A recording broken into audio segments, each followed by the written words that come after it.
What if the person you believe yourself to be, your thoughts, your feelings, your reactions, isn't really you at all? What if you're living in a state of waking sleep, a machine running on pure habit, tossed around by life's currents without any real say in the matter? And no, this isn't some new age platitude. It's a diagnosis of the human condition delivered over a century ago, in the intellectual whirlwind of early 20th century Russia. One of the era's most brilliant thinkers, Pyotr Demyanovich Ouspensky, was haunted by this very question. He was a globe-trotting journalist and the celebrated author of Tertiaire Organam, a book that audaciously challenged the limits of human perception. He also wrote and lectured on abstract mathematical concepts like the fourth dimension, but his primary passion was the search for a deeper truth. Despite his success, he felt that both modern science and established religion had hit a dead end. This gut feeling launched him on a journey, a search not for something to believe in, but for real, practical knowledge. He called it a search for the miraculous. This quest would lead him far from libraries and laboratories and into the heart of the esoteric, culminating in a fateful meeting with a man who held the key to a revolutionary system for awakening. The enigmatic teacher, George Gurdjieff, born to a Greek father and an Armenian mother. This is the story of their profound and complex relationship, and the birth of a teaching known as the Fourth Way, path to consciousness, designed not for monasteries or ashrams, but for the chaos of the modern world. Section 1. The Seeker and the Sage. To understand the Fourth Way, you first have to understand the man who became its greatest interpreter. Ouspensky was no gullible follower. He was a man with a fierce, analytical intellect, a product of an age that worshipped reason. Born in Moscow in 1878, he had a mind that cut through society's superficial layers. He famously wrote that professors were killing science and priests were killing religion, sensing that both conventional academia and blind faith were missing the point. His early life was a relentless hunt for a living, breathing form of truth that actually worked. This search took him all over Europe and the east to Egypt, Ceylon, and India, desperately looking for hidden schools of wisdom. He met yogis, Sufis and mystics, but everywhere he went, something felt off. Many paths demanded a total retreat from the world, a rejection of life that seemed incomplete. Others were bogged down in religious dogma or vague sentimentality, lacking the intellectual rigor he craved. He returned to Russia in 1914, on the eve of war and revolution, feeling like his search had been a total failure. Then, back in his native Moscow in April 1915, the miraculous he'd been looking for finally found him.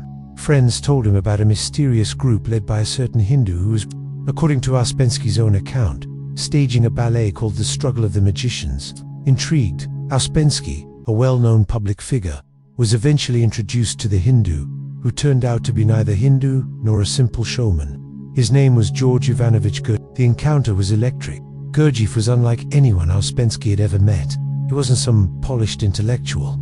He was a force of nature, direct, challenging, with an unnerving ability to see right through you. Gurdjieff didn't offer comforting philosophies. Instead, he presented fragments of a massive, all-encompassing system that wove together cosmology, psychology, and practical methods for inner work. Ouspensky, with his razor-sharp mind, was immediately floored by the system's psychological depth and logical consistency. It wasn't based on belief. It was a science of consciousness that demanded you prove it to yourself. Gurdjieff's core principle was radical. First of all, he said, you must not believe anything, and second, you must not do anything you don't understand. For Ouspensky, the seeker who had rejected blind faith, these words were the key he'd been searching for his entire life. He set aside his own work and became Gurdjieff's student, recognizing he had finally found not just ideas, but a living school. Section 2. The Three Ways and the Fourth. The system Gurdjieff began to unveil was vast, but its practical heart was a concept he called the Fourth Way. To explain its revolutionary nature, Gurdjieff first laid out the three traditional paths of spiritual development known throughout history.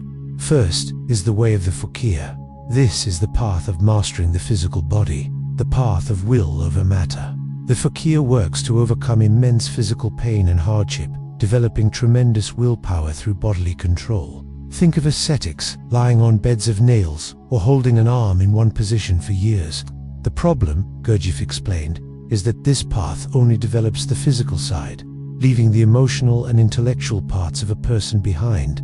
The fakir might have an iron will, but their inner life can remain primitive. Second is the way of the monk. This is the path of faith, of mastering the emotions. The monk works to channel everything through powerful religious feeling and devotion. Through prayer, ritual, and obedience, they develop their emotional center to a very high degree. But this path often neglects the body and the mind.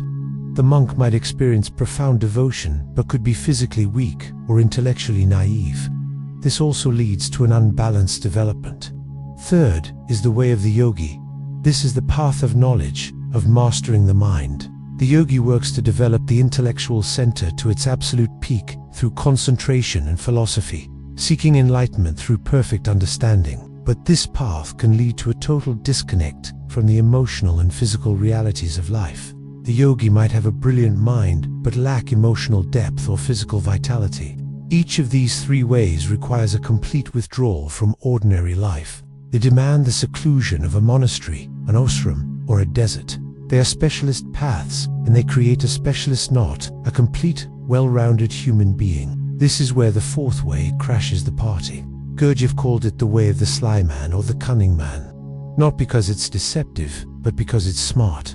The sly man knows a secret that the fakir monk and yogi don't. The secret is that you can work on all three centers, body, emotion, and mind, at the same time. Even more radically, the fourth way doesn't require you to leave the world. In fact, it uses ordinary life as its workshop. It's a path for people with jobs, families, and bills to pay. The friction, challenges, and irritations of daily life aren't seen as obstacles.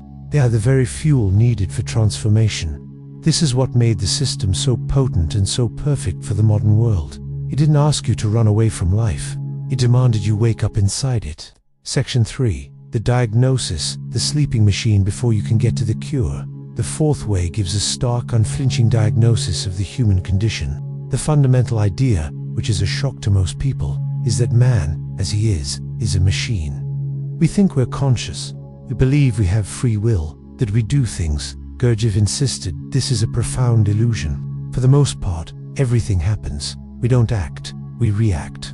An external event occurs, someone cuts us off in traffic, we get a compliment. The weather changes and an automatic thought, feeling, or action is triggered in us.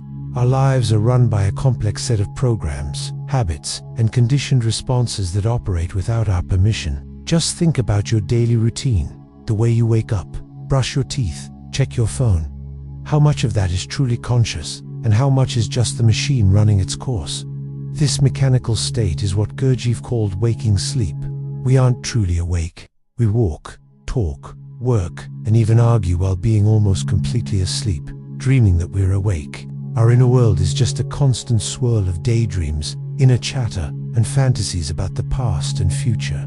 We are almost never fully present, right here, right now. The proof, Ouspensky noted, is in how little we actually remember. Most of our days vanish in a blur because we weren't really there for them. So who, or what, is running this machine? The fourth way's answer is just as unsettling. There is no single I. The belief that we have a permanent, unified self is the biggest illusion of all. Instead, we're made of hundreds, even thousands, of small, contradictory I's. There's the I that decides to wake up early, to exercise. But when the alarm goes off, another I, the one that loves the warm bed, takes over. There's a curious I, an angry I, a sad I, a professional I, a lazy I. Each of these I's grabs the microphone and speaks for the whole person, making promises it has no power to keep, only to be shoved aside by another I moments later. This is why our willpower is so weak, and why we're so full of contradictions. The house has no master. It's just a chaotic boarding house of competing tenants. The system refines this with the idea of essence and personality. Essence is what's genuinely ours, our inborn nature. Personality is everything that's not ours, the artificial layer of ideas, opinions, and habits we've picked up from parents, school, and society. In a healthy person, essence would be the master and personality its tool. But in mechanical man, it's the other way around. Personality, this thick crust of conditioning, completely dominates a weak and undeveloped essence. The goal of the work, therefore, is to weaken the grip of personality and let our real self, our essence, finally grow. Section 4. the prescription, the work of awakening. If man is a sleeping machine, shattered into 1,000 different eyes, how does he wake up? The fourth way isn't a philosophy to just think about, it's a practical work you have to do. The tools it provides are psychological instruments for forging a real, unified consciousness. The very first step is self-observation. This isn't psychoanalysis or moody introspection. It's the simple act of turning your attention inward and just watching the machine work, impartially, without judging or trying to change anything. You become a scientist in your own inner laboratory. What am I thinking right now? What am I feeling? What's my posture? Why did I just say that? The goal is to see the machine exactly as it is, to catch the different eyes in action, and to notice the mechanical chains of cause and effect that run your inner world. For many, this is a shocking discovery. You start to see that you have no control, that your moods change like the weather, and that your thoughts just show up without being invited. As you practice self-observation, the next crucial step becomes possible: known identification. This means creating a space between you, the observer, and the thing being observed. Normally, we are completely identified with our states. We say, "I am angry." Non-identification means learning to see it as, "I observe the presence of anger in me." This simple shift is monumental. You are no longer the anger. You are the one who is aware of the anger. This practice of detaching from your thoughts and feelings is the beginning of freedom from their tyranny. You stop being a slave to every passing mood and impulse. These two practices prepare the ground for the central, most important exercise in the whole system: self-remembering. Ouspensky called it the missing link in our consciousness. Self-remembering is the act of being aware of yourself. I am here, now. At the same moment you are aware of the outside world. It's a state of divided attention. Ouspensky illustrated it with an arrow. Normally, our attention points outward at what we're looking at. In self-remembering, a second arrowhead appears, pointing back at yourself. For a moment, you are simultaneously aware of the street you are walking on, and of the I who is walking. This act, even if you can only hold it for a few seconds, is a powerful shock to the system. It's a flash of true consciousness, a brief awakening from the dream. It's incredibly difficult to sustain because the machine of habit and daydreaming immediately pulls us back into sleep. But it's through repeated, conscious efforts to remember oneself that a new center of gravity can be formed. The ultimate goal is to create a permanent, real I. A master who can finally take charge of the house and direct the machine instead of being directed by it. This is what the system calls the development of a soul, not as something you're given, but as something you can build through conscious labor and intentional suffering. Conclusion: the scribe of the miraculous. The relationship between Gurdjieff and Ouspensky was intense, and ultimately, it fractured. Their break was a complex process, not a single event. Ouspensky first separated from Gurdjieff around 1918, reconciled with him in 1920, and then began creating distance again, leading to a final public break in 1924. He stated that he could no longer understand his teacher's methods, which he felt were demanding a kind of blind faith the system itself was meant to overcome. Yet, despite the separation, Ouspensky's role as Gurdjieff's most important student is undeniable. Gurdjieff was the raw, primordial source of the teaching, a man of incredible power and insight. But his methods could be chaotic and deliberately obscure. Ouspensky, with his methodical, scientific mind, became the great systematizer. His monumental book, In Search of the Miraculous, is a painstaking and brilliant record of his years with Gurdjieff, organizing his sprawling ideas into a coherent framework for the Western mind. The book The Fourth Way is a posthumous collection compiled from verbatim notes of his lectures and Q&A sessions, offering a direct, practical guide to the work. Ouspensky was the bridge. He translated a deeply esoteric teaching into a psychological language the modern world could begin to understand. He took the raw materials Gurdjieff provided and built a vessel that could carry these transformative ideas to future generations. The Fourth Way is not an easy path. It offers no easy answers and demands relentless personal effort, but its promise is nothing less than a radical transformation of your very being. It suggests that hidden within our ordinary, mechanical lives is the potential for a richer, more conscious existence, the very miraculous that Ouspensky spent his life searching for. The work begins, not with grand gestures, but with the simple, quiet, and revolutionary act of turning your attention inward and asking, with a genuine desire to know, Who am I? If this exploration of the fourth way resonated with you, subscribe for more journeys into practical philosophy and the systems that shape our understanding of consciousness. I'd also love to hear your own thoughts or experiences with self-observation in the comments below. The first step on any path is the one you take right now.